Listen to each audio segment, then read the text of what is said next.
こんにちは、れこです。今回の動画は、100均と Amazon アイテムで M5 リフィルを見やすく保管する方法です。以前も書き終わった M5 リフィルの保管方法を紹介する動画を投稿しているんですけど、そこからさらに進化させた保管方法を今回はご紹介します。タイトルにもある通り、今回は100均と Amazon で購入できるアイテムを使っています。詳細はすべて概要欄に記載しておくので、もし気になるものがあった方はぜひチェックしてみてください。それでは本編スタートです。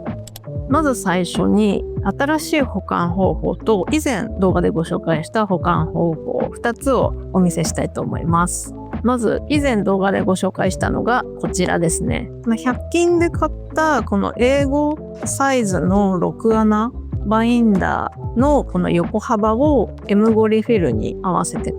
短くカットして、で上下に2箇所分けて収納するっていう形にしていました。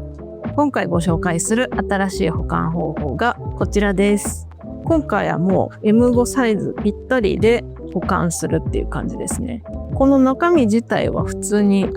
書き終わった M5 リフィルになっていて、表紙とリングだけ新たに購入したり、自分で作ったりしたっていう感じなんですけど、この保管方法のどこが良いかというと、まずこのリングですね。英語バインダーのリングって M5 サイズのリング金具よりもちょっと太いんですよね。このバインダー、安くて手軽ですごく良かったんですけど、穴に対してリングの太さがパツパツすぎてめくりづらいっていうのがあったんですよね。で、あとこれ上下で1セットみたいな感じになっちゃってるので、例えば追加でリフィルを収納したいってなった時に、下だけ入れたいんだけど、こっちの上のリングも開いちゃうから、こっちも開けた時にリフィルがバーって飛び出さないように、いい感じにこっちも分けて、開いてみたいなことをしなきゃいけないのが、若干めんどくさかった。気にならない人は気にならないと思うんですけど、私はもうものすごいめんどくさがり屋なので、下だけ動かしたいのに上も一緒に動かさなきゃいけないみたいなのが、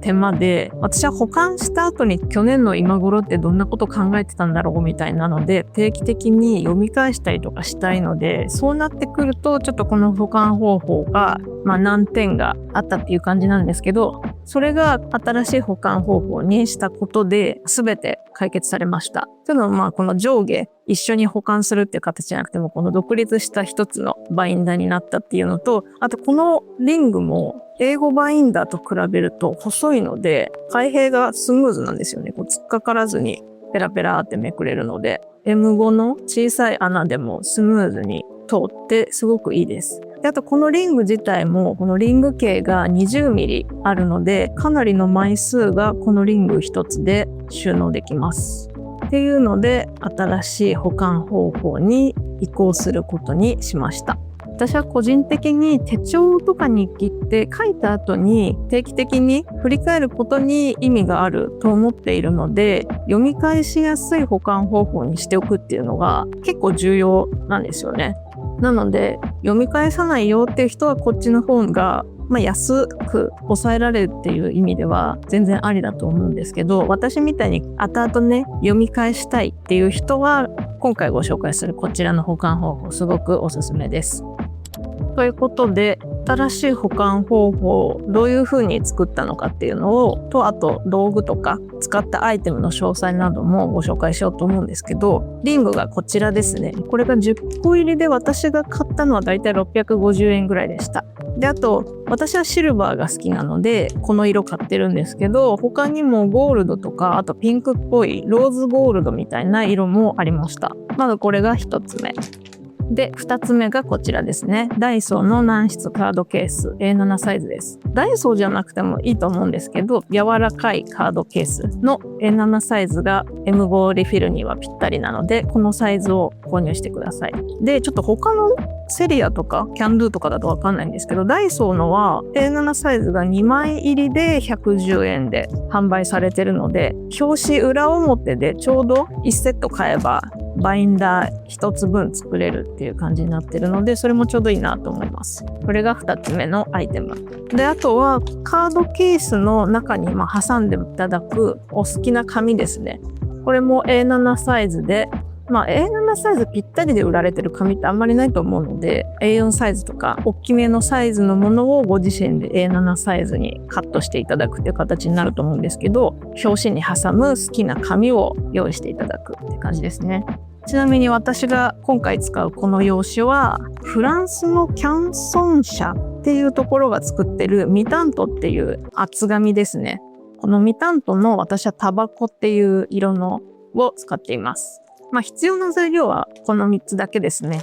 で、あとは道具ですね。表紙に穴を開けるのに使う凸穴パンチと、用紙を切ったりとかするのにカッターと定規とカッターマットが必要かなと思います。で、あとこれはお好みなんですけど、角丸パンチですね。表紙のね、丸くしておくと軟質カードケースに入れた時に結構ピタッと収まりが良くなるので、これはお好みで別になくても大丈夫です。以上が M5 リフィルの保管をするにあたって必要な材料と道具でした。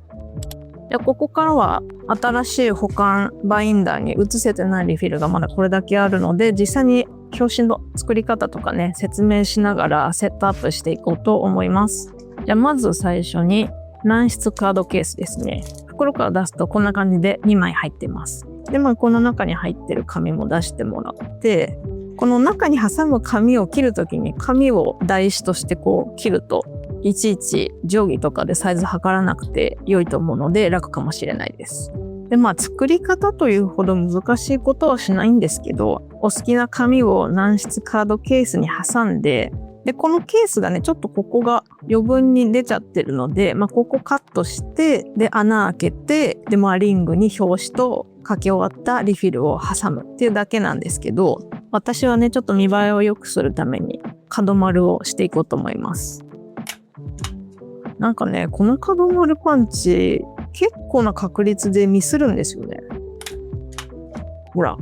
パチってやったのに全然切れなくて、これ新型じゃなくて旧型の方がいいんですかね。全然切れない。こっち側は綺麗にできたんですけど、こっちがこんな感じで微妙な角丸になってしまったんですけど、このパンチうまく使う方法ってご存知な方いますか？もしいたらこうするといいよってアドバイスいただけると嬉しいです。これ私のやり方が下手なのか、このパンチ自体が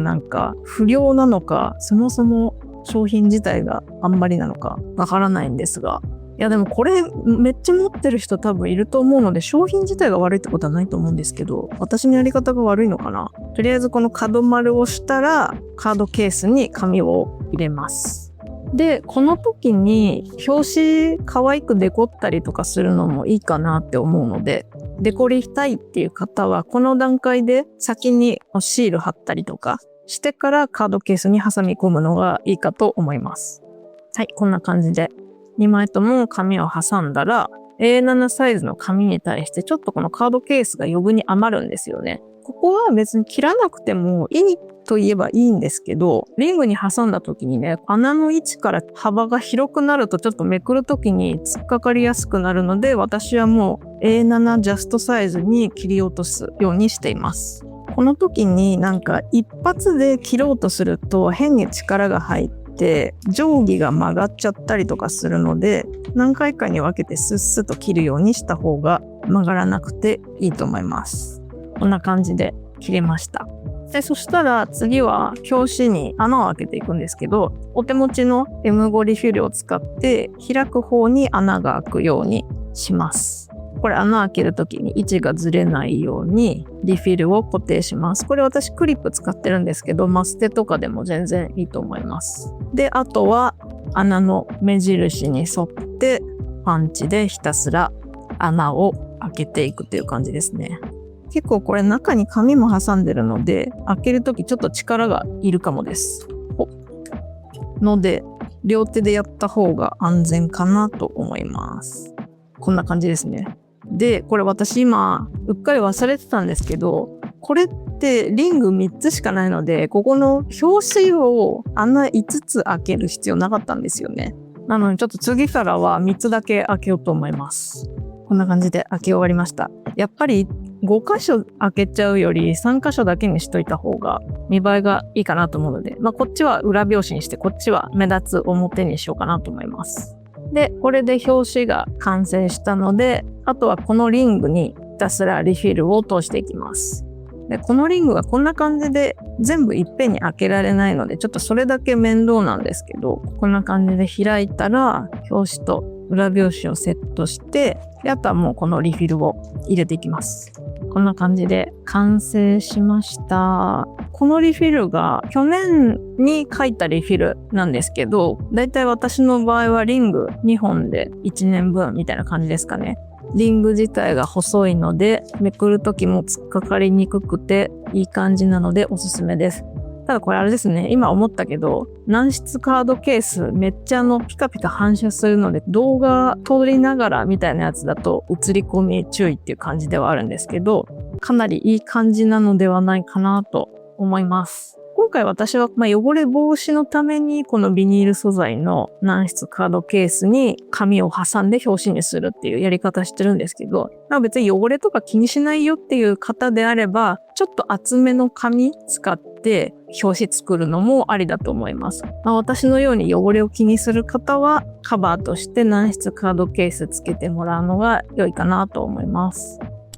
ということで、最後にあとちょっと応用編ではないんですけど、この保管方法をするにあたって、こういうことするといいかもよ、みたいなことをご紹介しようと思います。まず一つ目が、デコルだけじゃなくて、この表紙にラベルシールみたいなのあるじゃないですか。あれ貼って、で、何年何月から何月までのリフィルが収納されてるかわかるように、日付を書いておくのもいいかなと思います。で、あと、無印良品のファイルボックスのハーフサイズっていう高さがこの半分だけのやつ。これを新しい保管方法にも使っていただけます。なんとこれがね、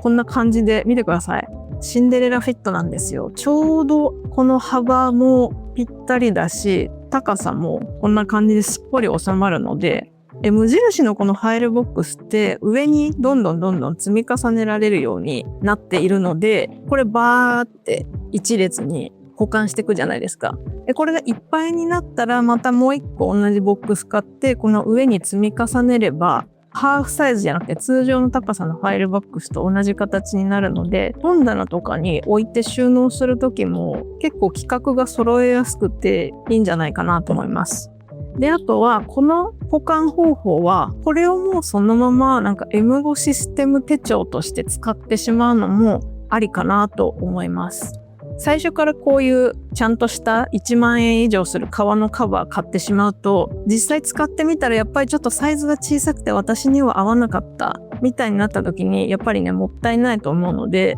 自分に M5 システム手帳が合ってるかどうか、まず使って確かめてみたいっていう方には、この表紙とリングのセットで一旦リーズナブルに始めてもらって、実際にリフィルとか書いて使ってみて、自分の手帳の使い方に合いそうだなって思ったら、本格的なカバーを買って運用していくっていうのもいいのかなと思います。私は個人的にこれメモ帳として使うのはありかなってちょっと思ってるので、使ってみて良さそうだったらご報告しようかなと思います。